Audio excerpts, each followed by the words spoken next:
I hope. There we go. All right. So proteins are incredibly diverse. So you can imagine there's an incredible diversity of structures. Um, with the diversity of structure, we would presume there's great diversity of function. So as biologists, we're always connecting function and structure. So just some of the functions of proteins, they form important structural skeletons, for example, of eukaryotic cells. They're organic catalysts, which we call enzymes. They speed up chemical reactions. They're important in transport of substances across cell membranes. We'll see they're involved in the structures used for motility, movement, such as flagella. They play important roles in the immune system. They act as receptors. We'll see that they're really important, for example, as antibodies and as cell surface receptors of the immune system. And again, this is just a sample of some of their functions. So we know they're really diverse. So consequently, we want to take a look at their structure of the proteins. So proteins are polymers, chains of monomers, and the monomers are called amino acids. So we really want to understand the structure of the amino acids. So a free amino acid, you'll recall from the previous part 2 of the chemistry PowerPoints, you'll recall that the free amino acids are what we call amphoteric. The free amino acids have the functional group, a carboxyl group here, which can ionize, releasing a hydrogen ion. And they also have the functional group, the amino group, which can bind hydrogen ions. We know that the carboxyl group, in releasing hydrogen ions, increases hydrogen ion concentration. That decreases pH, and thus we say they act as acids. And the amino group, since they bind hydrogen ions, they decrease hydrogen ion concentration, thus increasing pH. We say the amino group can act as a base. So if we have a molecule that can act as an acid or a base, we call them amphoteric. So that's a good vocabulary word that you would like to remember. So in our generic free amino acid here, we have a central carbon, and it's bound to 4 different groups. So the carboxyl group, the amino group, a hydrogen, and then this unique R side chain here, which makes each of the different amino acids different. So this is an example of the specific amino acid tyrosine. So here's our central carbon, here's a hydrogen, carboxyl group, amino group, and here's the unique R side chain that makes tyrosine. So again, we're just repeating here. So the 5 parts of the amino acid, the central carbon, right? And because the central carbon has 4 different groups attached to it, it's considered an asymmetric carbon, and that means we can have 2 mirror images, 2 isomers, and we'll be discussing those 2 isomers, I think, in the next slide. Central carbon, then we have a hydrogen, the basic amino group, the acidic carboxyl group, and the unique R side chain. So amino acids, we're interested in their influence on the structure of proteins when they're incorporated into proteins. And we'll see when the amino acids get incorporated into proteins, the amino group and the carboxyl group residues get tied up in covalent bonds. So when the amino acid is in a protein, we don't consider this basic nor that acidic. What we're really interested in is in the chemical nature of the unique R side chain. So that's why we focus on the chemical nature of the unique R side chain, because that's going to give the amino acid residue its personality, its chemical personality in a protein. And you do not have to memorize the different names of the amino acids. You don't have to memorize their unique R side chains.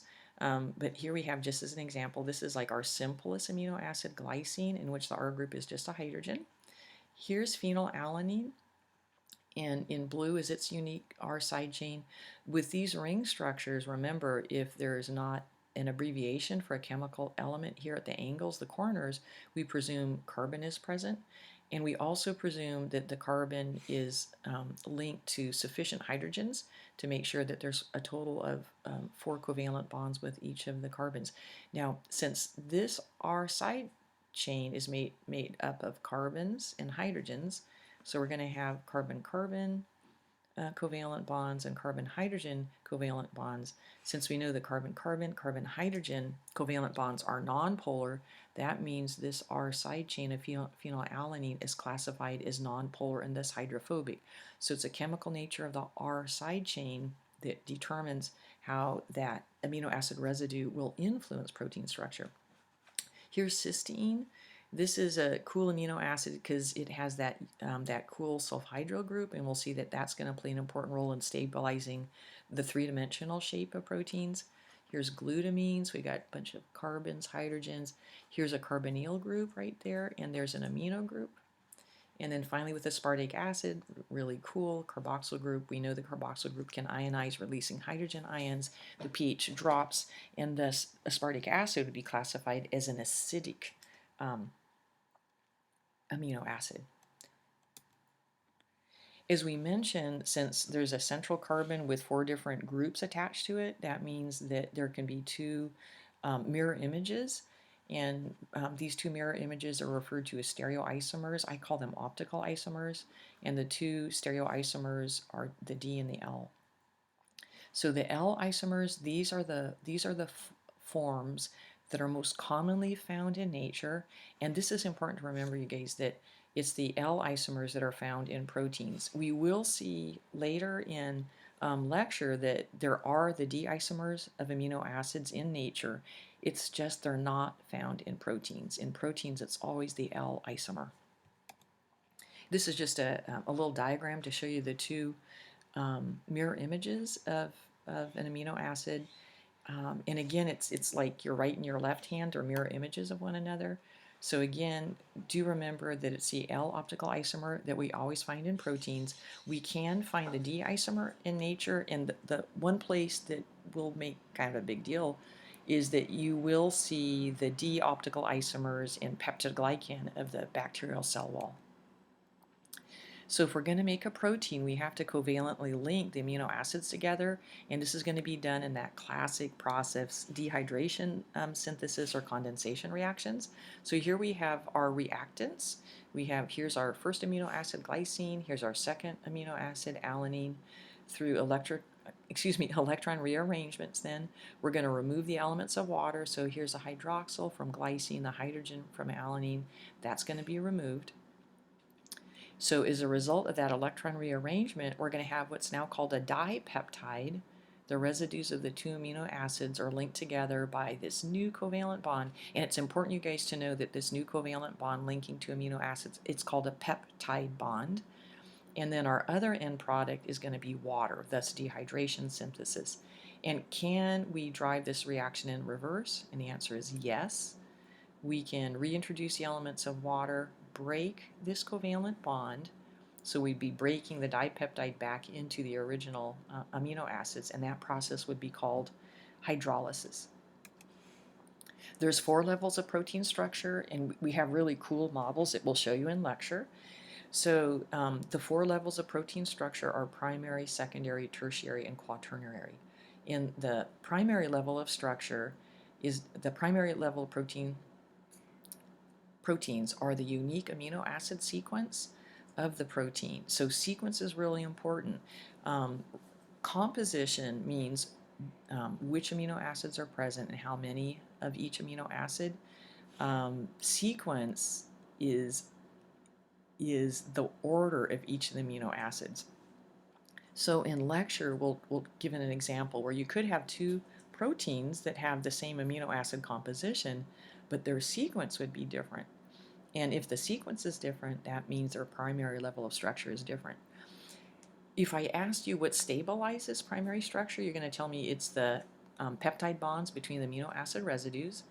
And furthermore, if I can get my mouse to work here, if we looked at a chain of amino acid, we'd see on one end, the amino acid at one end would have a free amino group. That's considered amino acid number 1, kind of the head of the protein, or head of what we'll call the polypeptide chain.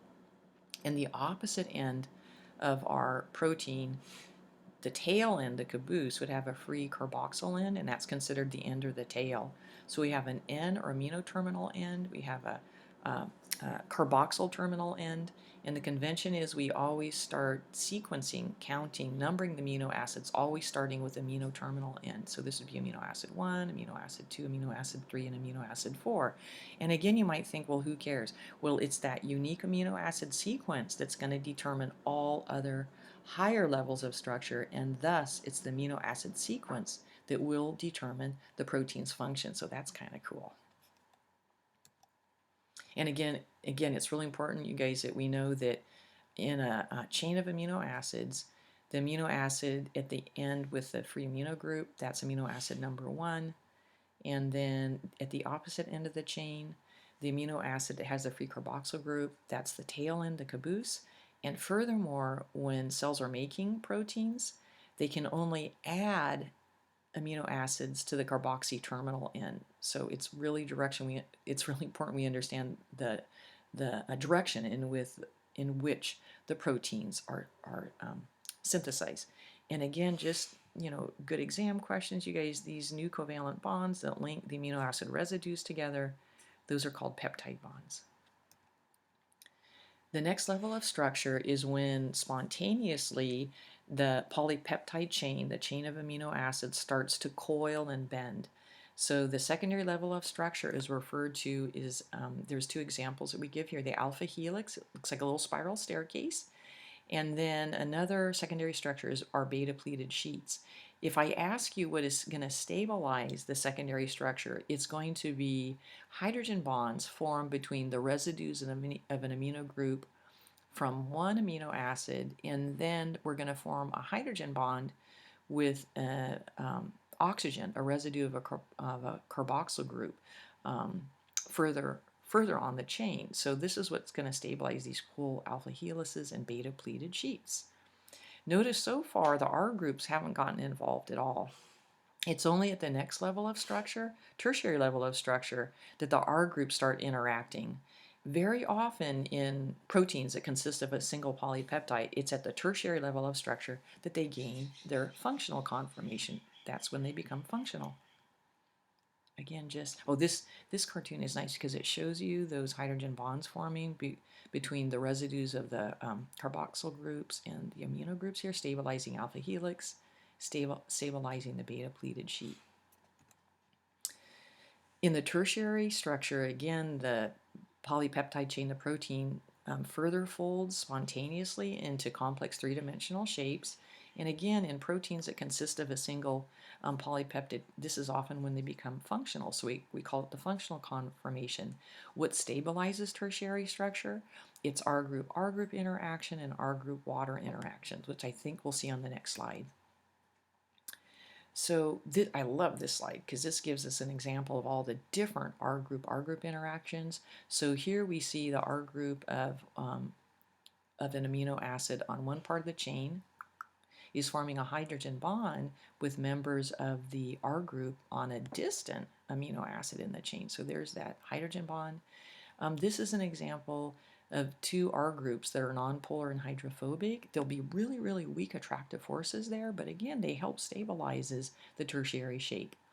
Down here we have an R group that's ionized, has a positive charge, and we're forming an ionic bond with an R group that's ionized with a negative charge. We have an ionic bond there. And this was the reason, folks, that we introduced the sulfhydryl groups. Because some of the amino acids, such as cysteine, they'll have a terminal sulfhydryl group. And through electron rearrangement, we can get a strong covalent bond form between the residues of the sulfhydryl groups of these unique R side chains. Now, this covalent bond is called a disulfide bridge, and it's a really strong stabilizing force for tertiary structure, and we'll see later for tertiary structure. Now, some proteins consist of more than one polypeptide subunit, and those proteins that consist of 2 or more polypeptide subunits have the highest level of structure called quaternary structure. Quaternary structure is the arrangement of the polypeptide subunits. I love to use the example of an antibody or immunoglobulin, and my model is always the predominant immunoglobulin in humans, and that's IgG. So IgG is a protein. It consists of 4 polypeptide chains. 2 of them are long. Come on, little mouse. 2 of them are long. So these are called heavy chains here in the dark orange. And then we have 2 light chains, 2 shorter chains. And you can see that the quaternary structure of the antibody is this Y-shape structure. And we see that the light chain is covalently linked to the heavy chain, and likewise here. And what the cartoon isn't showing us, what's stabilizing this specific arrangement is R group interactions, R group water interactions. So all they've done here is shown us the disulfide bridges here, because it would be really complicated to show all of the R group, and R group water interactions. So again, if we took these 4 polypeptide chains and we changed their arrangement, that would be abnormal quaternary structure, and as a result, the antibody couldn't function. The immunoglobulin couldn't function. So again, quaternary structure is essential for correct function. Just another example, of a little simpler example of a protein consisting of 2 polypeptide subunits. So this is just the example of the correct quaternary arrangement. And again, you guys know I'm a visual learner. I love these concept maps where we pull everything together. So let me just quiz you. So if I asked you which level of structure is the unique amino acid sequence, you're going to tell me it's a primary level of structure. You want to be able to identify the N-terminal end and the carboxy terminal end. You want to know that we start numbering amino acids at the amino terminal end. And we want to know that amino acids can only be added to the carboxy terminal end. And last thing you guys want to know is what stabilizes primary structure, and that's the peptide bond. In secondary structure, we get folding into beautiful secondary structures like alpha helices, beta pleated sheets. Secondary structure is stabilized by hydrogen bonds between residues of the carboxyls and amino acids in what we call the backbone of the polypeptide chain. Further folding brings us to tertiary structure. This is often the functional conformation for many proteins. And remember that tertiary structure is now, finally, those R groups are getting involved. Tertiary structure is stabilized by R group interaction, R group water interaction. In proteins that consist of 2 or more polypeptide chains, they have the highest level of structure, quaternary structure, and that's the arrangement of the polypeptide subunits. And the quaternary structure is stabilized by R group interactions and R group water interactions. Now, the way the protein folds into its functional conformation, as you might guess, is essential for proper function. So we want to ask ourselves, well, what happens if the protein unfolds? So let's pretend, you guys, this is a globular protein. It's folded into its functional tertiary structure. What happens if we cause the protein to unfold, right? And that unfolding is called denaturation. And we want to recognize denaturation. It's not hydrolysis. We're not breaking the peptide bonds between amino acids. We're just causing the protein to unfold. And we can see here we've got a loss of structure, and therefore we would predict we'd have a loss of function. So denaturation is usually bad news for a cell because we're going to lose function, right? So if we lose the structure, we're going to lose the function. And often in cells, at least, when we have denaturation of proteins, the denatured proteins are going to tangle with one another. They'll form inappropriate R group interactions with other denatured proteins, and they'll end up making this tangled mass of denatured proteins. And thus in cells, when we have protein denaturation, extensive protein denaturation, we often say it's irreversible. Even if you remove the denaturing agent, right, once those proteins are denatured and they tangle with one another, usually they can't renature, that is, fold back into their functional conformation. And again, this is just a follow-up. So let's say we have 2 functional proteins, we denature them. Now they are going to form inappropriate R group interactions between denatured proteins, and even within the chain itself, we'll get these inappropriate R group interactions. So we get this tangled mass of permanently denatured proteins, even if we do remove the denaturing agent. So usually in cells we think of protein denaturation as leading to a permanent loss of function, and that's usually bad news for a cell. It's usually going to kill the cell. So what are some of the things that can trigger protein denaturation? So heat. Um, with heat, we're going to have the molecules start moving faster and faster, and that will result in an increase in temperature. And once the proteins are moving really fast, if they collide with one another, that will be sufficient force to break those R group interactions, to disrupt quaternary, tertiary, perhaps even secondary structure. Remember, we will hold on to primary level of structure. Extremes of pH. So high pH, low pH will disrupt ionization of our R groups. Physical abuse, like beating egg whites, for example. Again, you're increasing the speed with which the proteins are moving. They collide with one another, breaking R group interactions. They unfold, they denature, and then form this clotted mass of denatured proteins. Heavy metals like silver and mercury, which in the old days were used as antimicrobials, they too will disrupt R group interactions, as will low molecular weight alcohols such as ethanol and isopropanol. So again, we get disruption of R group interactions. The proteins unfold and usually end up being permanently denatured. As we mentioned before, we can use heat and increase in temperature to cause denaturation. So thus, heat is a common way that we can sterilize our instruments, our media. So we're going to heat our instruments, heat our media to high enough temperatures that any microbial proteins will denature. So that's how we're going to kill our microbes, inactivate our microbes using the autoclave. And folks, it is really important that you memorize the conditions for a normal autoclave run. So it's 121 degrees Celsius, so no, it's Celsius, not Fahrenheit. Under pressure, so it's going to be 15 pounds per square inch of pressure above atmospheric pressure. And a normal autoclave run, it depends on whether you're doing solids or liquids, but on average we'll err on the side of caution. Let's say an average run is around 20 minutes. And again, really important to remember, you guys, that a normal autoclave run will destroy all microbes. So it'll destroy all viruses, all bacteria, any eukaryotic microbes. It will also destroy bacterial endospores. So if we had anthrax endospores, tetanus endospores, botulinum endospores, they would be destroyed. But the only organism or agent that won't be destroyed by normal autoclaving is our disease-causing prions, our misfolded prions.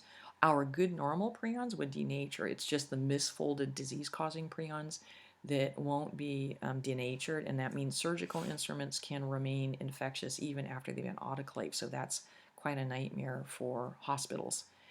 And another practical application for protein denaturation is that we can use denaturing chemicals to inactivate our microbes. So by denaturing their proteins, the microbes are no longer infectious. So again, in medicine, historically, we use alcohols as antiseptics. As we said before the discovery of antibiotics, heavy metals would be used, such as mercury and silver. Mercury, we now know, is a neurotoxin. So, for example, some folks in the old days were treated with mercury for syphilis. So it's kind of a race, who's going to die first? Is the patient going to die first from mercury poisoning, or will the microbes die? And then we can also use acids and bases to inactivate microbes on surfaces. This is this fascinating field of what's called proteopathies. So diseases caused by abnormal proteins, abnormal protein folding. And the one we've talked about in the introductory lecture was the disease-causing prions. So remember, you guys, we all have genes for prions. Usually it's cells of the nervous system that make good normal cellular proteins. And again, they don't harm us.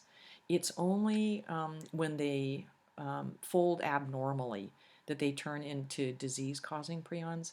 And this is kind of a neat way to discuss the levels of protein structure. So here's a good normal cellular prion, simplified, right? So this is a cartoon of our good normal cellular prions, and you can see they're rich in alpha helices, all these alpha helices, and have very little beta pleated sheet indicated by this blue arrow. But when our good normal prions misfold, you'll notice there's a decrease in the number of alpha helices and an increase in the amount of beta pleated sheet. Now, I'm not a biophysicist, unfortunately, so I'm not sure why, but we know that with this change in secondary structure, in tertiary structure, that these misfolded prions become really resistant to denaturation by chemicals, by autoclaving. And furthermore, the bad news is when the prions misfold, not only does their secondary and tertiary structure change, but now they acquire quaternary level of structure. They start stacking one on top of the other, forming these long filaments of tangled, denatured, not, excuse me, you guys, that was totally wrong. Not denatured, they're not denatured, they're just abnormally folded. The disease-causing prions stack on one another, forming filaments, and these filaments, for some reason, trigger cells of the brain of our neurons to undergo apoptosis, programmed cell death, and as a result, we'll end up literally with holes in our brains, and that's going to be fatal. So again, you guys, the disease-causing prion, it's not denatured, it's abnormally folded. We wish we could denature them more easily.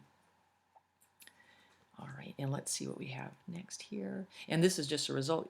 This probably looks familiar, guys. This is the thin section through the brain of a person that's died of a prion disease.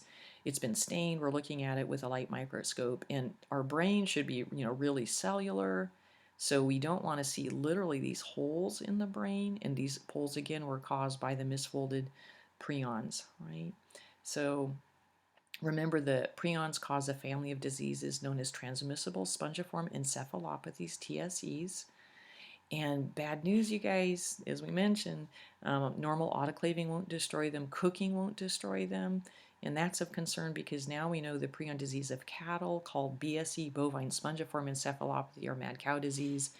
If the cattle with the mad cow prion, if we consume that tissue, then those cattle prions bind to our good normal prions and cause them to misfold, and that leads us to develop variant Creutzfeldt-Jacobs disease. Normal cooking, even if you cook your beef well done, it's not going to inactivate those misfolded disease-causing prions, so that's really disturbing. As we mentioned in the earlier lecture, the TSEs are 100% fatal. We have no treatment, which is just really kind of nightmarish. Other protein misfolding diseases, these proteopathies, Alzheimer's disease, Huntington's disease, amyotrophic lateral sclerosis, also known as Lou Gehrig's disease, sickle cell disease, and cystic fibrosis. These are all diseases caused by protein misfolding. And there still is a lot of interest in similarities between Alzheimer's disease, the misfolded proteins, and the misfolded proteins found in our prion diseases. I won't test you on this, but I just want you to know that when we're studying our cells and our microbes, often proteins will be combined with other organic molecules. So for example, if we have a protein combined with a carbohydrate, it would be called a glycoprotein, like a sugar protein. Proteins can combine with nucleic acids to make nucleoproteins, and proteins can combine with lipids to make lipoproteins. They call these conjugated proteins. And then we're going to finish this protein section with this question leading to the next unit. So remember we said it's the primary level of structure of proteins, the unique amino acid sequence that determines all higher levels of structure and thus determines protein function. So I love to ask this on the exam. So what determines the primary level of protein structure? What determines the unique amino acid sequence of a protein? So what I'm going to do is I'll let you look at this slide, and you'll know the answer for when we start lecture unit 2, part 4 on nucleic acids. Okay, take care.